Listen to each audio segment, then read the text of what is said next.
I looked lovingly at the dark green bottle, the firelight glinting on it, and the warm ruby glow within, the rubedo. I thought, truly life infused with joy, the blood, the inner fire of the earth. Saint-Emilion, Chateau Ozone, 1984, the label read. Grande Reserve. Now, if it had been 10 years earlier, this wine might have been in one of those huge vats Tata and I would hoist up onto the trailer at the end of the day. It might have grown under the very same sun I was growing in that time of my youth. The same fire in its veins. The fire was crackling and the flames leaping up from the large log I'd dragged in from the field that evening and had split in the yard. Oh, how glad I was to be out of London and back here again. Wait a minute. 1984, Thessaloniki, Greece. Now, what was her name? Jenny? Jenya? What was it she'd said to me all those years ago when we sat on a bench on Aristoteles that misty November evening? No, it can't be her, surely. The crackling flames were now becoming quite insistent. Let me go back a bit. There were the tunnels under the school. Oh, how well I remember them. What lurked down there I really don't know, but they held a fascination for me and a compunction to go down into them whenever I possibly could. It was not always easy. They were accessed through the cellar, and to get into that one had to unbolt the great wooden door in full sight of anyone who might be passing. If it was a master or a prefect, you were in trouble. But once you'd slipped in there, the tunnels were yours. It was a veritable labyrinth. One entered through the hidden entrance behind the fireplace. Oh yes, there was a fireplace down there. Not unlike this one, a great ingle nook with a mantelpiece made of marble slabs. And it strikes me strange that there should be a fireplace in a cellar, and makes me wonder what went on down there. Were there magical practices going on? Was there some kind of witchcraft which connected up with the Wookey Hole caves via the tunnels? I'd heard rumours of such things, but in fact, very few, if anybody, knew anything about these vague rumours, and most people were not even aware these tunnels existed, and even if they had been, they probably wouldn't have been particularly interested. Myself and the small circle of friends I'd told about them were most intensely interested, and we'd sneak down into them whenever we could. We usually had a couple of torches with us and were careful not to lose sight of one another. They seemed to go round and round, about 7 times we reckoned, and then there'd be a blind, a wall, which blocked our passage.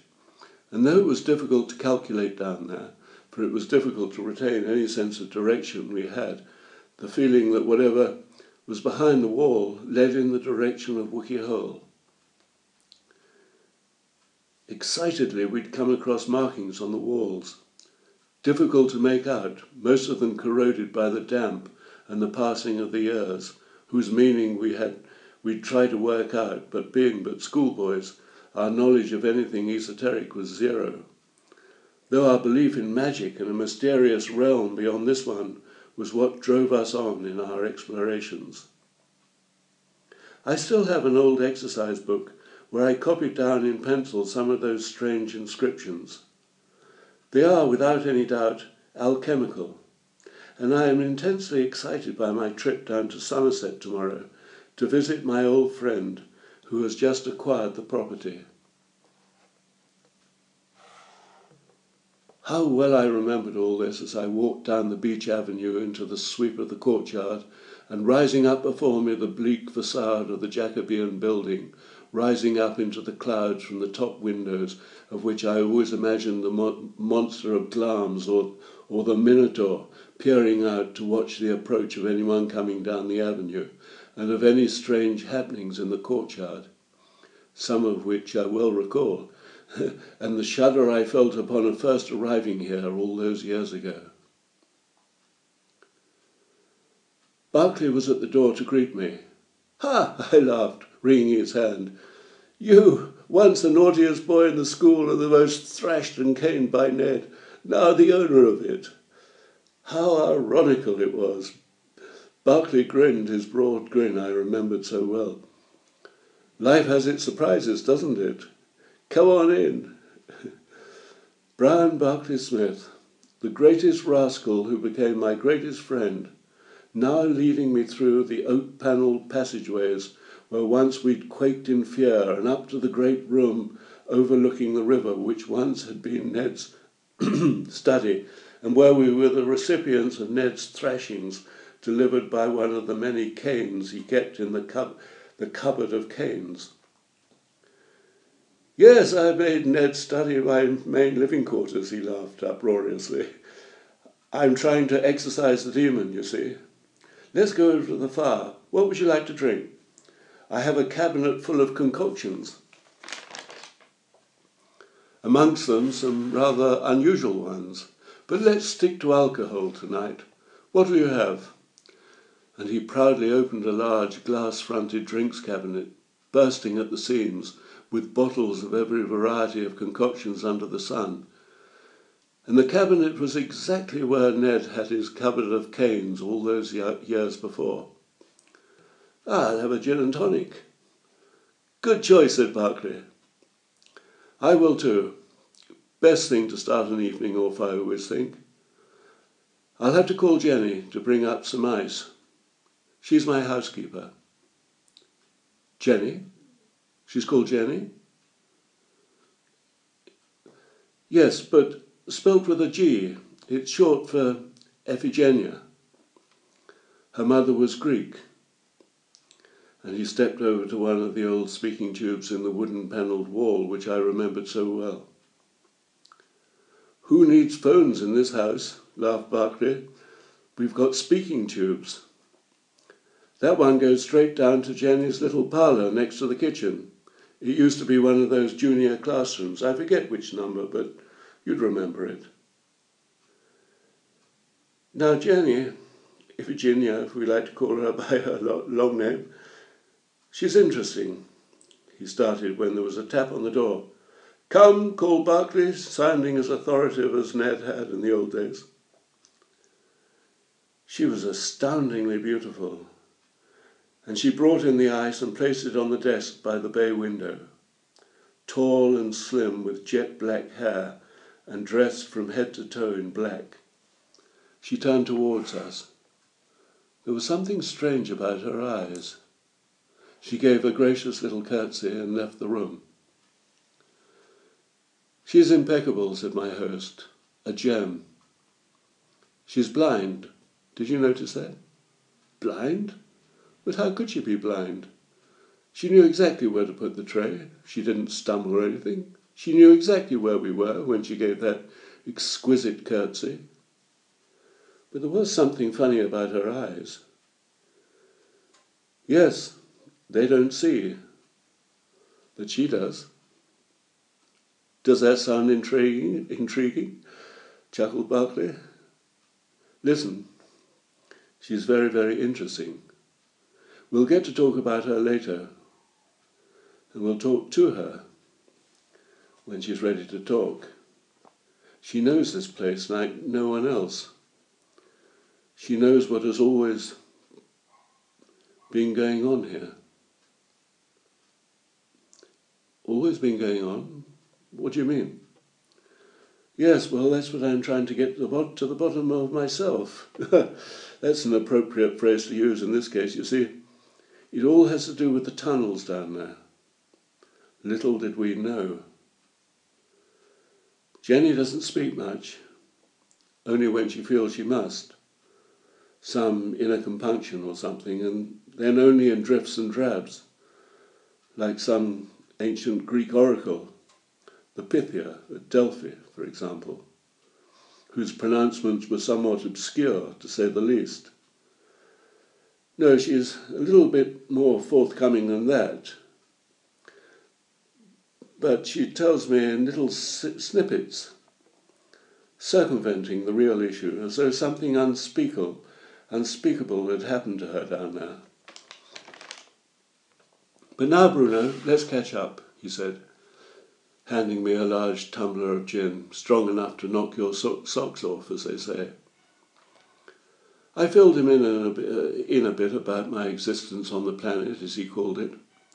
Spent mainly travelling and a large swathe of that time in Greece, writing poetry, variously getting by without the senseless tyranny of work, getting drunk and all that sort of thing.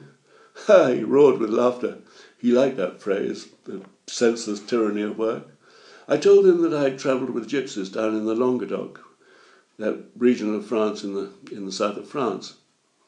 Ah, Cathar country, he mused. Did they teach you about metals? Oh yes, all about them. It was their chief trade. Do you remember the markings on the walls we found down in the tunnels? He asked. Yes, very well. I still have the old exercise book with Glencot School on the cover, which I copied them into. Magic, he exclaimed. I hope you brought it with you. You know, I've come across a lot of other things down there. We'll go down tomorrow, if Jenny doesn't warn us against. It sounds strange, but sometimes she tells me it's not a good day to go down. Don't go. I obey her because there's something very urgent in the way she says it. And then she'll mutter something under her breath, in Greek I suppose it is, which sounds like mi pas kata, and it's almost like a command. So I don't. He laughs. I don't go down. Dinner was a jolly affair, washed down with bottle after bottle of the most exquisite Chilean wine. From my grandfather's vineyard, said Barclay, smiling at me, raising the deep ruby liquid, and we chinked glasses. Ah, wonderful, I said. I didn't know your grandfather had a vineyard. I always thought he raised cattle or something. He did that too. But the main thing was always the vineyard. It's one of the best wines of Chile, you know. I can well believe that. I don't think I've ever drunk anything quite like it. I have a cellar full of it, laughed Barclay. It's down there in the cellars. We were in the old dining room we used to eat in as boys. 60 of us, or so, I can't remember the exact figure, lined along the long tables where the ferocious Mrs. Adams, Ned's wife, would dole out our iron rations for the day. It's where Ned would occasionally wander into, with extraordinary statements and jokes at the onset of one of his drunken binges, which would, as often as not, end up with his being carted off to the lunatic asylum in the middle of the third or fourth night, us watching from the dormitory windows as he was taken out in a straitjacket, our illustrious headmaster, to the waiting ambulance. Ha! Such was life then. Barclay and I roared with laughter. Anyway, here we were in that very same dining room, a magnificent round solid oak table, silver everywhere glinting in the candlelight, deep blue irises in vases, and the whispering of the wind in the trees outside the old lead-lined bay windows. I inherited a lot of wealth, as you can see, he began to tell me. And he told me a bit about his fortunes since we had last seen each other all those years ago. I won't tell you everything I got up to, he grinned. You'd be shocked. Yes, some of it was dark, but I put that behind me now. Let's just say that I ran certain businesses in Chile. You know, there are plenty of opportunities for things like that over there.